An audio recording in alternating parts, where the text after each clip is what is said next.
Okay, we're recording. All right, welcome everyone. This is Tony Chung. I'm a consultant with you guys over at Q Analyst, and I've been working on doing some research on sort of the tech trends in the last sort of the last year, upcoming up to the next 5 to 10 years, and I found a couple of interesting topics I thought you guys would be interested in hearing. So let me just preface by saying that this is mostly just me talking about the trends. We'll talk about some examples and just and some stories behind it and things to look out for that I found pretty interesting. I don't have any. There's no agenda here that ties to testing or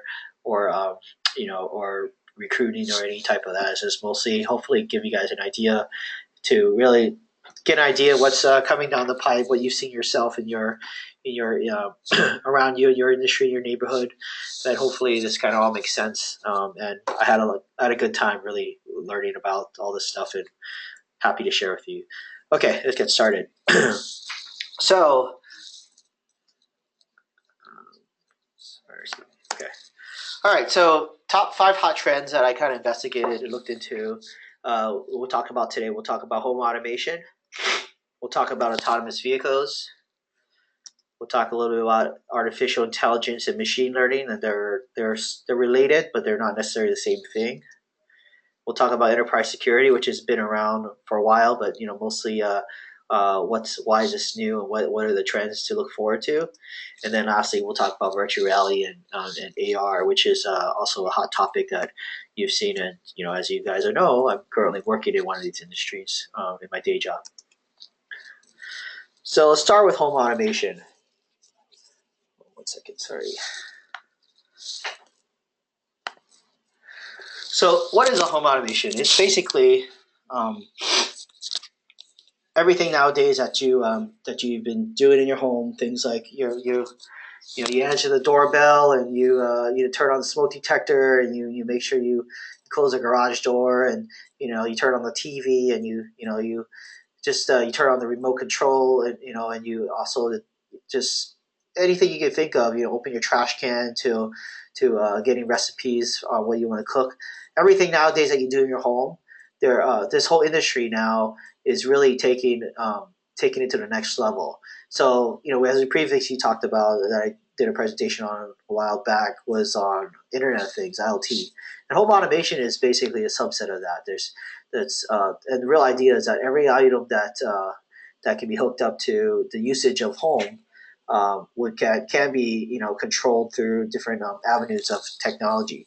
So if you were to classify what falls into home automation, a lot of this is you start the biggest factors are the HVAC, so your heating, your ventilation, air conditioning, appliances like we talked about, security, doors, other systems, and basically anything that will help you improve comfort and convenience in the as well as save energy and be efficient. So, and anything with that, and if it's got a battery to it, it probably would fall under this category. So, why do we need home automation? Well, there's a lot of different reasons, right? So, most of all, it's for the sake of convenience and safety. I bet you some of you guys already have some of these features like the Nest, thermostat, or maybe you have a remote control that can control more than one input in your house, or you have like I said, you have maybe a camera that you can see who's at the doorbell and view it from your phone. So this category, lighting, security, safety, that all kind of falls under this umbrella of home automation. What's great about it is there more and more of these controls are being centralized. So you might remember those days where you have a TV and you have a VCR, or you have a DVD player, or you have a TiVo machine, and you probably have 4 or 5 different remote controls, right, just to turn something on, to turn the audio on. Well, nowadays, just think of that as an example of centralizing to have a one remote control. Like Logitech is a company that is very involved, for example, for unifying universal remotes. So things like that, home automation addresses and has helped centralize, simplify your day-to-day actions. It's convenient for end user management, like I said, controlling from one tablet or one app versus having multiple inputs. Reducing energy and better safety is certainly, you might forget to close the garage door while you get on a plane. And you might have seen ads on TV where a person can he's just sitting on the beach and he'll just press a button on his app and his garage door will close or his windows will shut. Back in his house somewhere in another side of the world. And then also energy. So you can set certain like temperatures and gauges, to control your thermostat when you're not home, or if it's smart enough where he knows you're home and it's set into the temperature. I mean, if you ever go to these trade shows, you'll see everything has a brain to it. It's all even shower heads, recognizing which person is in using the shower at the time, and it would have automatic controls to set the temperature of the water to however you like it. So kind of versus having to manually control the hot water gauge. And just really centralizing. And there's the other concept of smart homes, smart cities. More and more of these, even the infrastructure around you, is becoming friendly for having a smart home environment. In fact, it's being encouraged. It's I've even got just a side note. I even got an email the other day saying my electric bill is going down if I have certain components in my house that will help save energy. And they really encourage homes to be much more efficient about energy and conservation. And with home automation tools like this, you can definitely get those controls. So some of the forecasts of this market. Well, talking about by the year 2020, we're talking about a growth of about 21 billion devices in sales. Not in different devices across the board. So again, these are just in the home automation market, things that from thermostats to hot water pressure gauges. And this is about a growth rate, compound annual growth rate around 25% between 2015 and 2020. So it's a pretty healthy growth rate. North America is leading probably the main growth rate, about 40%, and then you have other areas like Europe, specifically Germany, UK, France behind. You have the APAC regions in China, Japan, India, and also Latin America, Middle East being the other areas that are going to be investing in more and more into home automation. So who are some of the players? Well, you have some of these names out there. Again, I'm not going to list all the products here, but some of these names you might see are really aspects of different components. So you could buy either TVs or it's dishwashers or refrigerators to the security systems. You can get a lot more and more of these companies are growing into, and this is just a small subset. So what are some of the challenges? Well, home automation, the biggest one right now is interoperability, lack of interoperability between various devices. So, a company like Samsung may not talk to Apple devices, right? Or, or the Google Nest device has their own system and their own APIs. And you may have a remote control that you might need a different application if you want to power a Lowe's Iris, system or a security system. So there more and more. There's a lot of companies that are actually working on these APIs and transitions between these applications. But for now, you still have that problem with multiple remotes, except it's in the form of multiple apps. A lack of awareness in emerging countries. So this is still, like we talked about those target areas in the last forecast, but there's still a lot of folks out there, a lot of areas that this is still a luxury item, and there, this you won't see home automation being developed and popular in areas that are still developing nations. This is still kind of looked at as a niche market, and for just convenience of the consumer. And then the high cost of setup and maintenance. These you need to have infrastructure. You need to have cloud. You need to have accounts. You need to have security. You need to have privacy. You need to have support, right? So, and then of course we talked about interoperability between one device and another. Just the basically setting up and maintaining it. And there's always updates going on. Sometimes hardware changes as well as software. It's no longer that TV that you buy that's with a couple of channels on it that sits on your shelf, and within 20 years later it finally dies because the tube burns out or there's not much maintenance you're really going to do on that. So with home automation, the products change quickly and fast, so as a result you have an infrastructure you have to build. Okay. All right. So next topic is autonomous vehicles. So this is fun. This is basically everyone's probably heard of self-driving cars, and and trucks and buses, and coming to a city near you. Well, just we should hold off a bit. It's not quite there yet.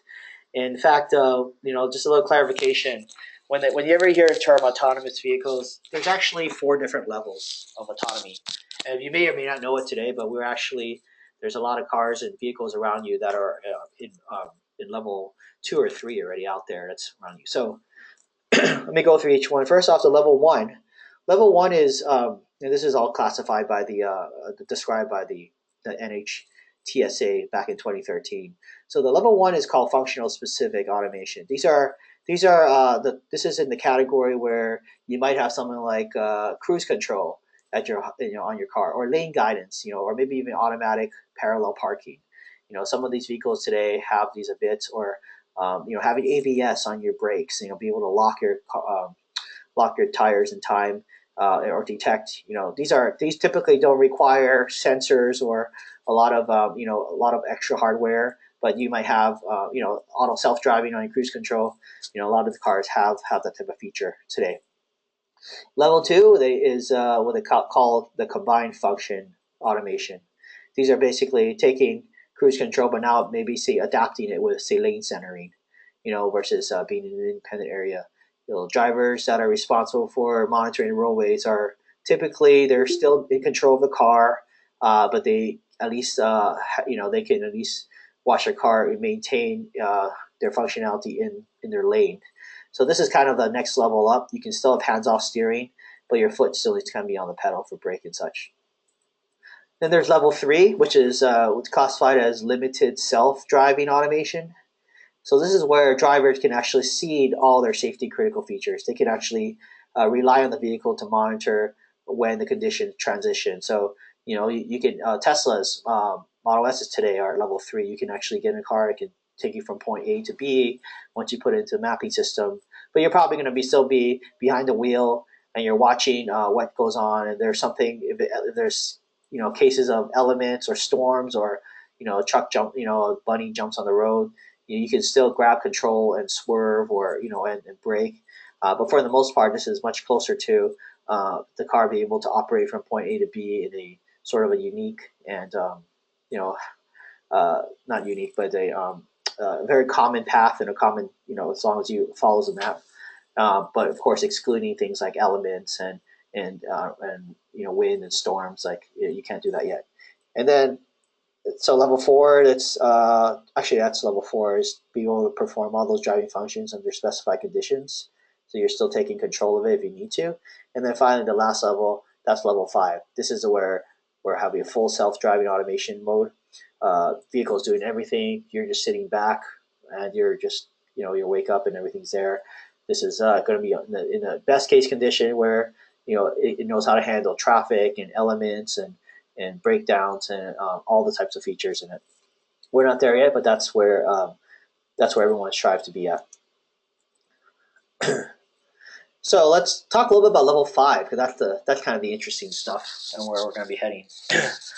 um, I like this slide because it's got a whole breakdown of all these different scenarios you can see on your car. So let's just take for example that yellow car on the left there, and kind of drill into what that looks like. So there's if you were to look at a level five autonomous car, there's a couple of important parts that you'll see that you may see driving around in your city around you, but you're probably wondering what is it for.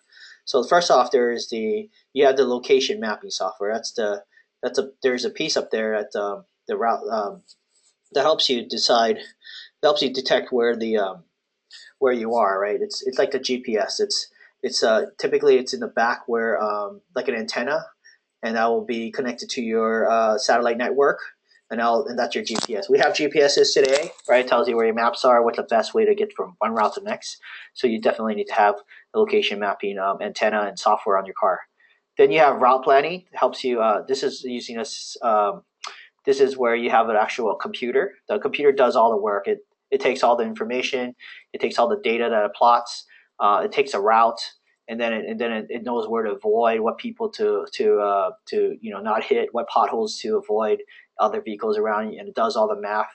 And so there's going to be inside. There's going to be a central computer inside your car that handles all the route planning for a level 5 vehicle.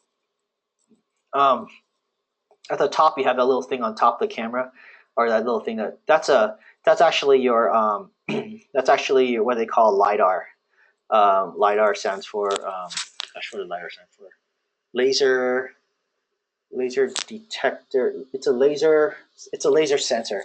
Essentially, that's going to be that's where it uses to map the surroundings around you in 3D dimensions. You might see certain cars that have that spinning thing on top of your car. It's got cameras built in to the car as well. You see, which helps detect. Actually, the car has a whole bunch of sensors and cameras all around it to take a picture of where you're at, so it knows how close you are, and uses a lot of math algorithms to determine how far you are in front of the vehicle in front of you. If a ball bounces in front of you, like that second car, the picture in the back with a soccer ball, it'll know when to stop and when to and then it has sensors, so when you're finding automatically parking, if there are cars around you, doesn't know when to lane change. All these pieces are, and lastly, there's a communication piece um, where it sends radio signals to the cars next to them. So it's important to know the cars, to know not just what obstructions are and the highway lanes look like, but also to know where all the other cars are. And one day, what's going to happen if you see like on the bottom the picture of all the cars kind of lining up in a row? These cars will be smart enough to know my distance between the blue car and the gray car, and then the gray car to the green car, and because they're just talking to each other, they're going to know when to turn, they know when to stop. And with a functionality like this, you have the power to really control traffic. You can really control speed. You can control safety. And everything will just be autonomously managed in almost a perfect network where you don't have it reduces any kind of uh, extraneous speeds or hazards, so that you have a control setting. So that's what something like this. Why do we want to get to level 5? Why is this sexy and great for the market? It's, well, number one, it's the Centers for Disease Control actually has they have numbers saying the fatalities every year are upwards of 33,000 a year, people a year, right? And 81% of the 33,000 deaths is due to human error. People not paying attention to where they're driving, distracted, drunk, speeding. So something like regulating speed and traffic, and also and also just predicting your routes will hopefully bring down some of that. And lastly, this will help save a lot of space. Like you see that guy with the soccer ball in the corner. I mean, that could have been a parking lot right there. So if you have autonomous cars on the road, you likely can free up things like parking lots for other usages in parks. Okay, so the forecast for autonomous vehicles, is to hit around $10 million, 10 million in revenue around 2020. Now you might think is that a lot? Actually, that's not very much. IHS expects by 2035 that maybe 76 million will be sold and a $21 million sales. But to just give you an idea, in comparison, Toyota sells 10 million cars a year. So having 76 million sold by 2035 isn't really a lot. So that the question of demand of autonomous cars and the predictions is not as big as we thought it was. Who are the players out there? Well, there's a lot of companies actually invested in their efforts now today. The big ones you've seen: Google, Tesla, Ford out there, GM, investing a lot of money now into buying companies out and investing technology. They definitely think this is one of the ways to go. It's not only gonna change the way we drive, but it's also gonna help with traffic and population and just when it comes to autonomous car driving. But then you have ride sharing services, and so there's a lot of investments that these companies are putting their time into. And the audiences, the audiences are is really not just the car manufacturers, right? Which is what's listed above. There's also all these other areas, right? Who's gonna be building out the sensors and the lidars out there? The software developers, the OEMs that are putting the parts together. The tech providers, the car manufacturers, components. There's a lot of players that are indirectly and affected that'll be part of this ecosystem. What about the challenges? So there's there's a couple of challenges why we're not at level 5 here yet. I mean, again, I'm talking about challenges for level 5 automation. First off, you have component costs are high. For having a lidar, a sensor, and a camera on your car will run up the cost of and be added to individual cars. And if it's estimated only 10 million cars are being sold by 2035, that's not going to be that's not they have to find a way to drive those costs of those components down. So that's right now it's not feasible to have a car yet. But more importantly, it's the second bullet point: consumer education and safety regulations. Consumers, they need education. They need to know why this is important. Why should be buying this? They should understand why the priority is high for manufacturer suppliers to spend time on this. They might meet all the safety requirements, but if an owner doesn't understand what he or must she do to engage, and perceives a car to be autonomous, maybe just not necessarily a change in lifestyle, but more of a sort of a niche market, and things could go bad. So education of consumers will have to be there, and of course you have safety regulations. Every state will probably have this different regulations already. I mean, we've seen that today. Even in San Francisco, they were banning certain areas of where Uber could be testing their autonomous car pilot for different regulation reasons. And so, there's just a lot of questions still open up. Does it require a steering wheel? Does it need control pedals? How do you remove them? How will it be resolved? What happens if there's if there's no passengers? Is this level 4 ready, level 5 ready? There's just a lot of questions that still need to be worked out at the government level before this can be this can be into the hands of normal usages. And lastly, more data. They have to do more testing. Things like while you can run the test up and down a highway on a sunny day, probably going to be good data there. What about driving in areas that are less has bad roads, lots of potholes, driving in weather conditions, blizzards. What about the ever-changing landscape of of roads and maps? There's a lot of those factors. They need to constantly update data. They need to constantly run scenarios through these tests. Simulate them, and then of course it's got to be pretty much 99% proof ready that no one's going to get hurt. So here's an example. I think some of you may have heard, but Tesla Model S actually recorded its first autonomous car crash, a fatal car crash, back in May. And I think when they did an investigation up front, they found Tesla's autopilot feature was activated. So the first thought was, oh, maybe the autonomous cars could have been a problem. But actually, as they found out more into it, it wasn't fully autonomous. It wasn't level 5. The person could have access controls and have swerved off. He was moving at 74 miles per hour. He didn't retake controls, and a truck hit him. So actually, they are still doing a lot of studies and case studies of what is the gray line between safety that's related to car autonomy versus what we do today. Okay. All right. Next section is artificial intelligence. This is fun. This one is a lot of times. First off, I'll preface by saying artificial intelligence, machine learning, those terms get interchanged quite a bit, and they should be because they're very related. But for the most part, if you were to just look at the definition of it, the best way to explain it is artificial intelligence is really a branch of computer science that that makes computers behave like humans. This is a human being would program a particular machine or a product in order to inject the AI features into that subject. For machine learning, it's the ability to learn without being explicitly programmed. So think of different patterns, looking at algorithms, and machine learning is more about adopting those different patterns and mining of the data, and it tries to do the same thing, but it could do a step further and incorporate new scenarios into their code. So I'm going to show you probably a better example is to watch this video because it explains it much better than I can. So I'm going to fire this off now.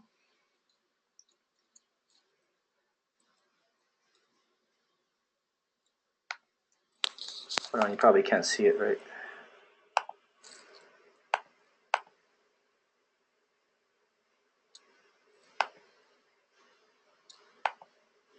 Okay, can you guys see the screen with the head on it? Yes, we are. Okay, all right, we'll play it. You don't have to hear the audio; it's just music.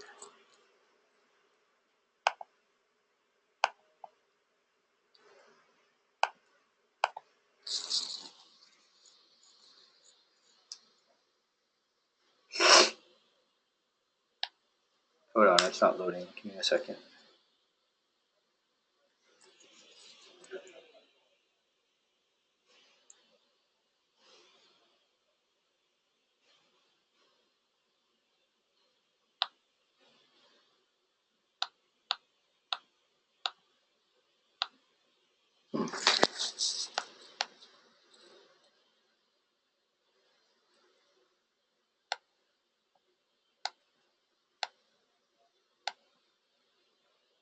Oh man, I'm sorry, I can't load this. All right, so that's okay. Let's go back.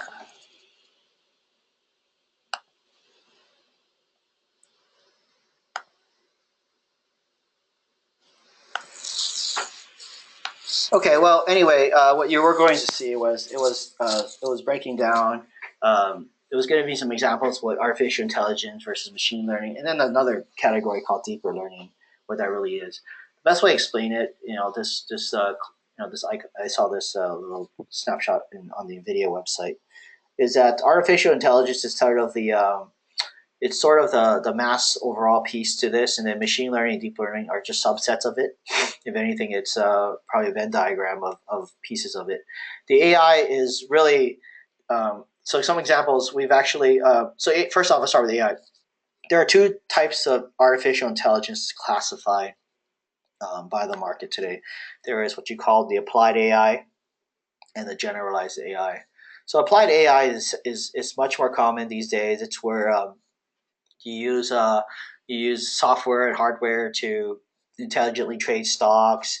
You have the ability to win a chess match against or a go match against some human beings. But again, these are all pre-programmed. These are all let me feed a whole bunch of data into the AI system, and it's going to do is just take a lot of the algorithms and try to find the best patterns and to present to you the calculated scenarios. Machine learning is one step further, where, like I was saying earlier, it's actually the ability of not of still learning and the different patterns and matching, but not necessarily be programmed to go through these specific algorithms.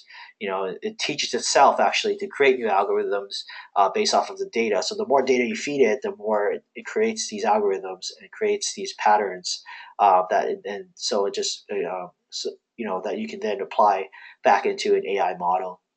And then deeper learning is really actually this is actually the real meat behind it. It's actually the ability to uh, now just recognize not necessarily data that they've seen before, but new data that you haven't seen before, but apply different algorithms from previous examples and try its best to match what they're seeing. So a good example, and we'll go to the next slide. Well, okay, well, let's do forecast first. So with forecasts, you have the AI model. This forecast is everything. It's AI. It's machine learning.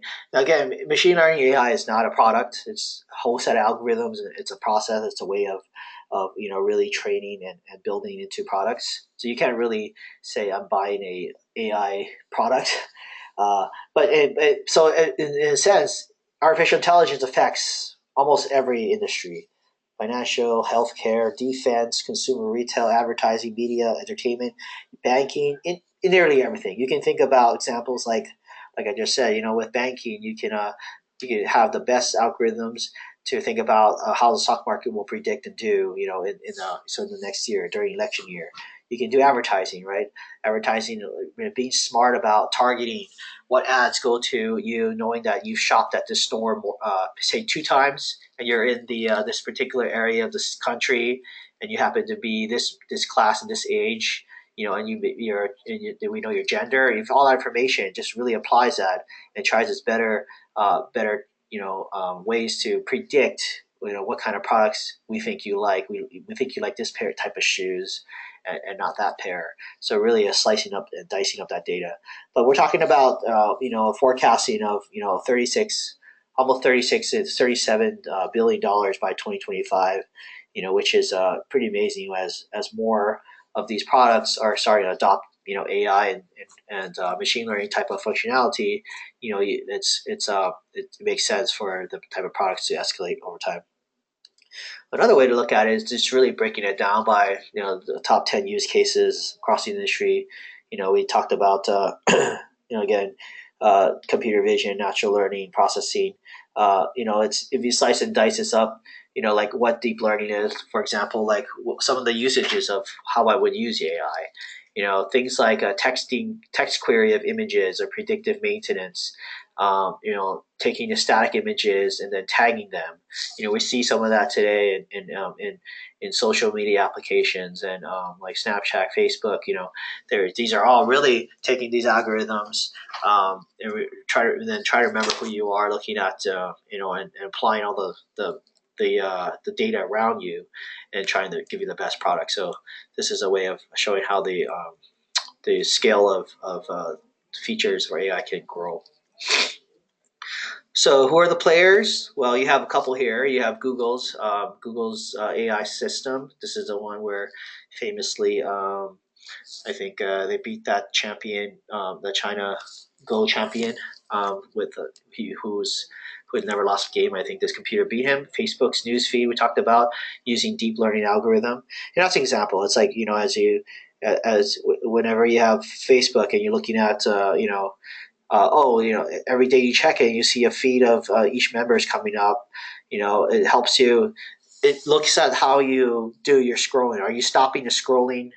Are you scrolling past a certain friend that you have when you happen to stop on certain articles?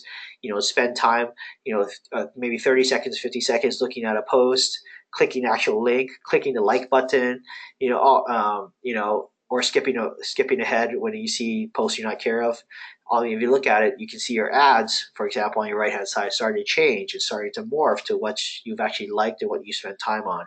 This is all driven by deep learning. This is all, in fact, Facebook just announced they have an AI training class now, and that 40% of the features that Facebook is using deep learning features now. So that was actually announced yesterday. So it's pretty amazing to see, what the effects of using machine learning into your features would be. And then of course you have the other ones like IBM Watson.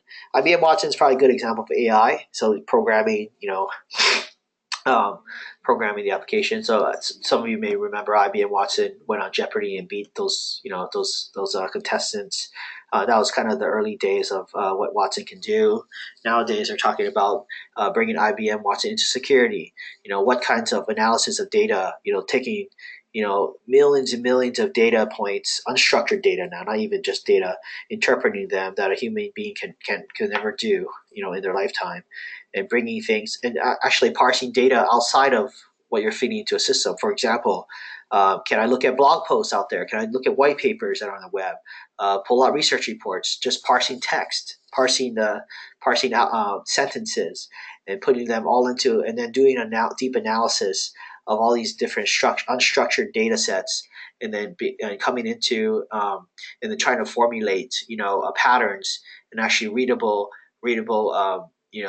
the readable messages that now you can use to fend off cybersecurity and any kind of threats to companies and vulnerability. So a lot of smart usages for, and of course like Netflix. You guys may have used Netflix. Which movies watch? Which movies do you recommend? That's all part of just what AI is today. Some challenges. So there's 4 categories of challenges that I've kind of identified. One will be jobs. While there'll be plenty of data science jobs and engineering jobs, research jobs, the concern for for AI is really taking over some of the much more of the jobs that don't require so much science and knowledge, right? Truck driving, and accounting tasks. It's you can imagine even doctors and lawyers one day can be if you ever get to generalize AI, which is making a robot do the work for you. You could actually have much more precision in these types of repeatable tasks. You can just have a machine operate this type of work for you. So if you tie AI to say truck driving across the country and autonomous cars, all of a sudden you have cars that can reroute traffic on its own, and go to where you need to by just controlling. I've been looking at new patterns and looking at new ways of building its own route out instead of having to program everything. So it's pretty scary when you think about that. It could affect the job market. Bias? Well, machine learning is actually probably more biased than us as humans today, because actually, again, machine learning. Think about it. It triggers face recognition. It can look at product suggestions. Great. It can help you do advertising engines and suggestions. Right. So you have these info trainers, right? That information trainers that's going to feed algorithms into these systems, and they're unbalanced. They're unbiased. The whole point of it is to let the machine learning engine interpret that data and try to formulate the best patterns, right? But actually, the problem is that we're not there yet, and there could be there's the issues of moral ethics, right? Think about diversity issues and racism, sexism. Here's an example. I don't know if you guys remember, but Google a few years ago had a photo tagging feature on the application, and they were tagging black people and labeling them as gorillas. Right? There's Nikon had a camera software where they were actually taking images of Asian people, and they were misreading them as that they were blinking, because Asians have eyes. Their eyes look like they're blinking. So there are things like that are still rules that are not quite in place yet. That still needs a lot of massaging before bias gets really fixed out for machine learning. Responsibility, like who's going to blame with software malfunctions right now, right? Especially today, if a developer fails to, or a manufacturer fails to put a product out, and fails for safety or fails for bugs or anything, you can actually blame a person or a company for things that they've done that's wrong. But now this area gets blurred. Like what happens now when a machine is teaching themselves to react to events? And training itself. Algorithms are updating all the time. How do you blame, a self-driving car to save a passenger or a pedestrian, right? If it's in a, what rules do you send it to them, right? If there's this whole study on MIT's, what they call the MIT's moral machine, where they had a car full of old people, but then there was a bunch of puppies walking across the street. So what does it do? Does it avoid if the car is malfunctioning? Does it save the people in the car, or does it save the puppies on the street? So there's a lot of boundaries that are not necessarily clear. A lot of it is ethical and moral, and so there's still the ownership that needs to be worked out. And then privacy, right? AI and ML is all about collecting data, right? So especially user data, because it finds algorithms and patterns of it. And already today, when we're talking about privacy, it's a little bit blurred, because some of it is self-driven, user-generated data. Others are just data that crawls on the web, and you might just have information out there. So the machines are not going to know what is considered private or not. Especially if it's learning and building all the time. And this could become a problem when, say, for example, you're sharing a teenage girl's secret pregnancy, right? Or leaking patient data in a sharing program. How do you teach the AI the right rules? What's a challenge there? How do you make sure the AIs don't misuse information for the wrong needs? Security, so it leads right into this one. So enterprise security isn't new. This is certainly something we talked about in the past, where things like breaches and hacks and logging in and changing data is always going to be, it's always there. It's been there for years and years. But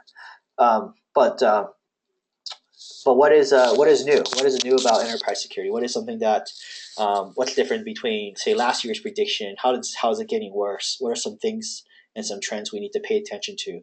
Well, the first generation of cyber attacks, was all about getting access to data, right? It was about how can I hack into that person's computer or their network and try to retrieve information, like the Sony hacks, right? The Sony Columbia pictures, and getting in and grabbing all the people's data sets, and then maybe selling that data to some black market.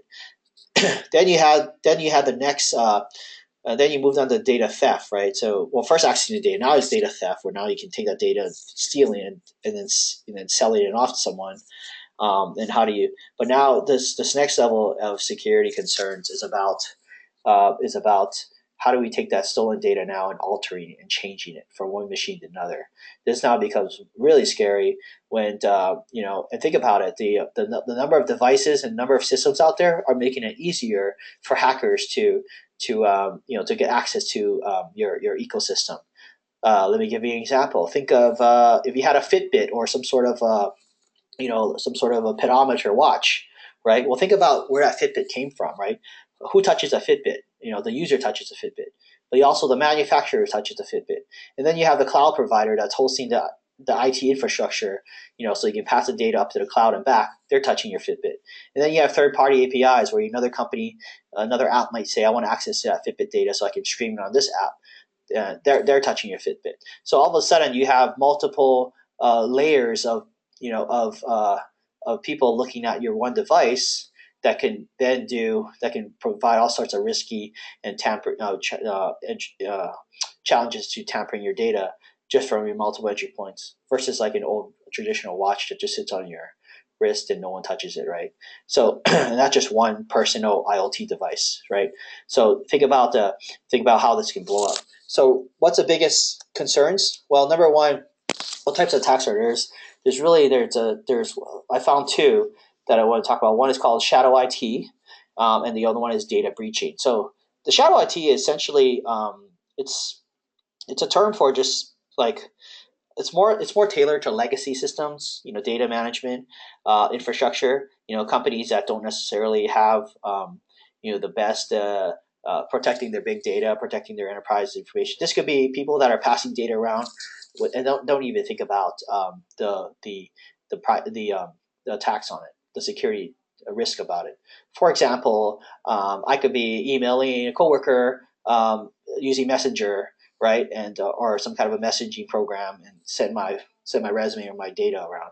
I can use Excel macros to send a file that could have macros can open up files and different functions. I could put files on a flash drive and walk down to another building and hand that flash drive to someone else. I send email, Gmail. I put stuff on my device. These are all what you call just kind of traditional, areas that are unprotected. Bring your own device. Those type of areas. Transferring little files, not thinking much of it. Right? Here's a USB chip. Not really worrying about it. But these are areas also very vulnerable for anyone to just get hold of, especially if the level of encryption is not there, and to access your data. So this is what happened with the Columbia pictures, right? They got into their system pretty easily. It's a legacy system. They didn't have much security on their networks, and they were able to grab anything they wanted off of, including, and most of the time this is stealing passwords and using cookies and all that to realize, maybe look at patterns, looking at your what your secret words are to visit a website. The shadow IT reviews a lot of this stuff through this type of attack. And then the second area is data breach, right? This is the big one. This is the one where we hear a lot about personal data getting leaked, medical records. Yahoo, back in 2016, lost 1 billion users were hacked, and then these hackers were retrieving account information, email information. They could read their emails. They could enter the website without a password from just pulling cookie sessions. These are all data breach, right? Banks and medical records, all these different things you hear about in the news. Technically, a lot of it is using a public, because all this information is typically stored in some kind of a cloud formation, and not secure very well. So, what are some of the ways to manage protection? Well, there are two ways, and there's more, but these are the two ways I kind of wanted to focus on. So the first is what they called Cloud Access Security Broker, CASB. So CASB is basically it's kind of a new area now that more companies are now enterprise companies are starting to go toward. Essentially, this is the ability to it's like a broker. It's between your network and say some sort of a cloud network. And what this does is it has a whole bunch of policies and security enforcement between from the moment that you sign into a website and you see your data, like say a banking site. It's got they provide authentication, they provide single sign-on, authorization, credential mapping, device profiling, encryption, tokenization, logging, the basic alerting. They have a whole checklist of areas that they use to secure networks for these cloud-based applications and web application firewalls. And they also use a combination of different technologies like secure web gateways and web application firewalls that also merges into this whole big infrastructure. So it's not just this is our company, we do one thing. They actually partner with a lot of different groups, and they find ways to really approach any holes between your company and the network, the network host. So that's a big one. Another one is called container management systems, container management solutions. So this is your Amazon cloud services. This is your Microsoft Azure, Google's Drive. This is basically your they use the ability of taking virtual machines for your data, creating these throwaway packages, software packages. This is great because sometimes it saves on cost, not necessarily anymore. AWS is cost as much as a data center nowadays, a physical data center. But you can implement these what you call virtual machines, where let's say I wanted to build a company or really some important information. I can go to these secure cloud container solutions that are hosted by these big companies, and then spin up a whole work environment and then throw it away when it's done, and it'll be gone. So there's a lot more control on the back end there. They're lighter, they're lightweight, they're cost preventive as well, so you don't have to buy expensive software and or hardware and then put a bunch of security implementations. You just kind of rely on these services, these container management services, to do all the work for you. So forecast for both containers and for the CASB area, the Cloud Access Security Brokers, that's forecasted around $3.4 billion in 2014. It's going to be up to about closer to about 7.5 billion by 2020. And in the container market, we're talking about closer to $2.7 billion by 2020. So it's not a huge market, but certainly time over time, you can see more companies are taking serious measures to secure their networks and their companies. And certainly there's a big market for enterprise security. Here's a couple of companies we talked about. They're in both the CASB and the container management companies. So these are all services that you can just find online and set up accounts with, and they'll manage all your security providing for you. And then some of the challenges. Well, there's always a concern of losing physical security. I don't have access to. If I'm using a cloud management container service, I won't have access to my physical data. I won't actually be able to go and pull that machine out of rotation if there's someone's hacking on it, right? So you kind of there's a little bit of that, but and then shared services. The other thing is like these cloud management companies, their business is to operate with every company, right? So you might have they work with multiple corporations to put their to provide this security service for them. So you're sharing the security options in the virtual machines. So with them, so there's this concern of like I don't even though they say you have your own AWS server set up, in reality, if they ever get hacked, and successfully hacked, a hacker could get access to all the company's information that are sitting on those physical servers in the cloud. Incompatibility across public storages. So if you have a company that's running, IBM Cloud, but you also want to have some work on Amazon's S3 Cloud or Google, they just don't talk to each other. They're built that way on purpose. But you just can't just move data back and forth. You have to set up a whole new account, for that. And also some of these are regional based too. Like I think Amazon is better about having these services in Asia and Europe, whereas I think certain like Microsoft I think is much more maybe not Microsoft, but Salesforce, I think, is much more bigger in the North America area. So it really depends on your business and who you and what your needs are. And then lastly, the challenge is the mobile versus cloud. So a lot more data nowadays is people are using more mobile tablets and mobile devices to also use to do their work.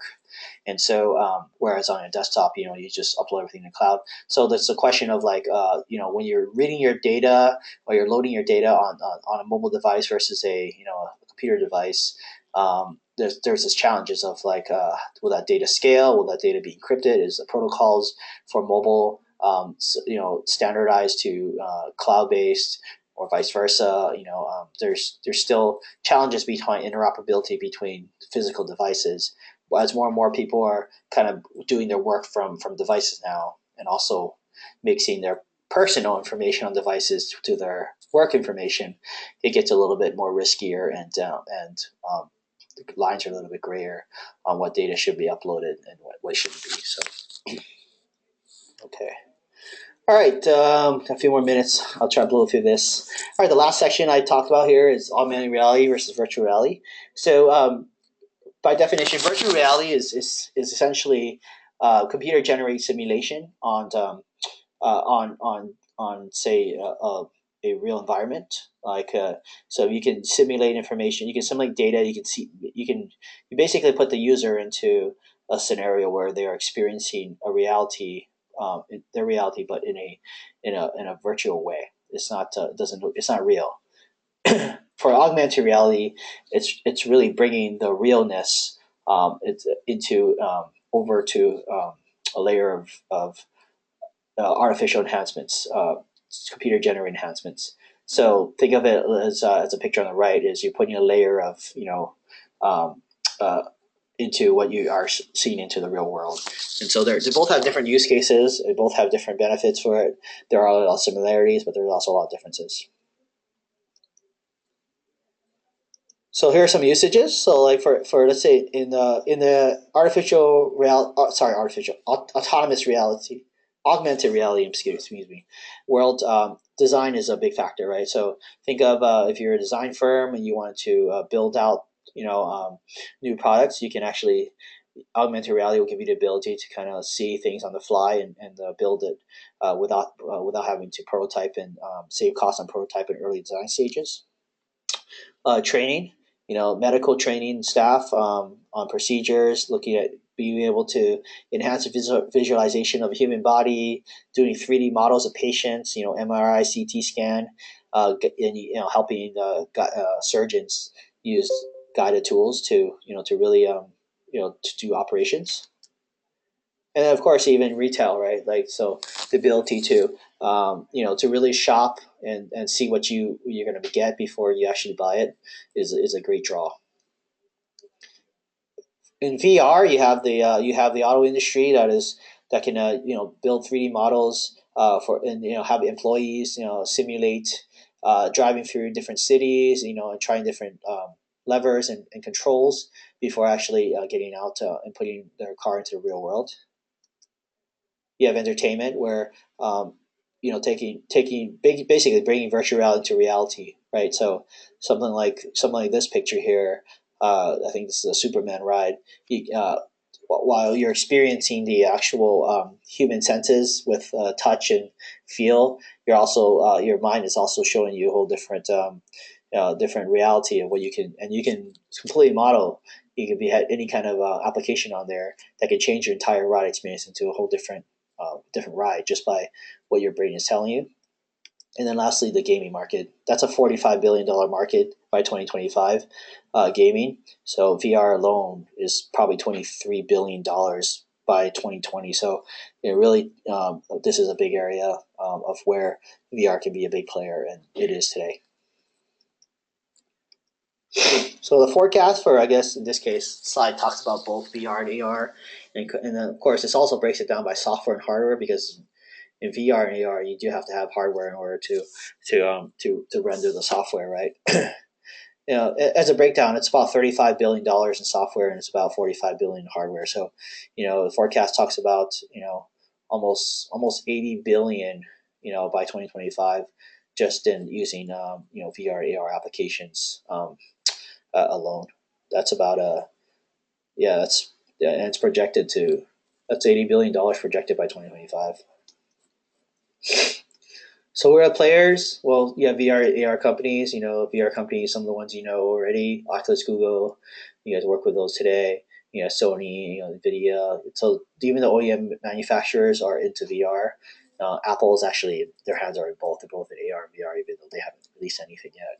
On the AR side, you have companies. Typically, they stay in AR. They don't necessarily cross over to VR. At least not now. VR is much more now, whereas AR is going to be much more in the future because they haven't quite gotten the hardware down yet. Everything's still in development kits, but probably in the next 10 years it will be more of a main factor. But you have a bunch of companies there. And then what are the challenges? Well, you have they're expensive. The hardware's expensive to start. It's still a niche market. People don't really know what they'll buy those expensive. It's still for folks that are just kind of they have money to spend and they wanted to try something new. They're first to market. It's not quite maintainable and streamable to what everyone can get in an AR VR device. Content isn't there yet. You have to have good content in order to power the hardware. So right now, a lot of it is still experimental and prototypical. There isn't anything isn't quite there to bring you back and use it over and over like your mobile phone. And then lack of aesthetics, mobiles have come. Like you saw those pictures. You have to strap a big headset to your head. It's not something you'd walk down the street with yet. But one day, if your prescription glasses that you wear on your head every day, you can also see augmented reality. In an overlay screen that'll become much more fashionable and much more aesthetic. Okay, so in summary, and we're just at the minute, home automation converges your day-to-day workflow by simplifying controls and learning behavior. So device interoperability is still a challenge, but it's certainly something that we can you can get today, and you can start building your home to take advantage of these features. The level 5 self-driving autonomous cars, which is the big one, will bring safer commutes, control traffic speed, and free up parking spaces. So with artificial intelligence and machine learning, we're still far from the humanity or robots taking over humanity yet. So it's not Terminator 2 yet. But for most cases today are really about that you see today is in the forms of image recognition, identifying patterns, and really and big data modeling. Enterprise security attacks from data breaches are best secured using CASBs and cloud container services. And then lastly, mixed reality devices like VR and AR will one day mix your imagination with reality. The hardware is still expensive, but software content will drive the market, and that will be the goal from there. Okay, that's it. I don't have any time for questions unless someone has a quick one.